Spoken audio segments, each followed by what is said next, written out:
Co-President of the Europe of Freedom and Democracy, Nigel Farage. The floor is yours. Well, here we are, on the edge of a financial and social disaster, and in the room today we have the four men who were supposed to be responsible. And yet we've listened to the dullest, most technocratic speeches I've ever heard. You are all in denial. By any objective measure, the euro is a failure. And who is actually responsible? I mean, who's in charge out of you lot? Well, of course, the answer is none of you, because none of you have been elected, none of you actually have any democratic legitimacy for the roles that you currently hold within this crisis. And into this vacuum, albeit reluctantly, has stepped Angela Merkel.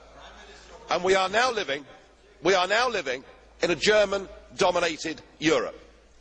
Something that the European project was actually supposed to stop. Something that those that went before us actually paid a heavy price in blood to prevent. I don't want to live in a German-dominated Europe, and nor do the citizens of Europe. But you guys have played a role, because when Mr Papandreou got up and used the word referendum, or Mr Rehn, you described it as a breach of confidence, and your friends here got together like a pack of hyenas, rounded on Papandreou, had him removed and replaced by a puppet government. What an absolutely disgusting spectacle that was. And not satisfied with that, you decided that Berlusconi had to go.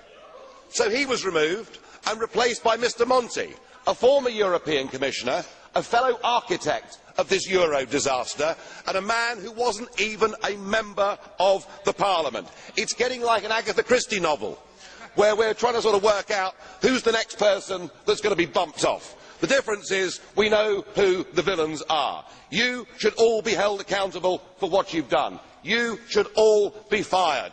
And I have to say, Mr Van Rompuy, 18 months ago when we first met, I was wrong about you.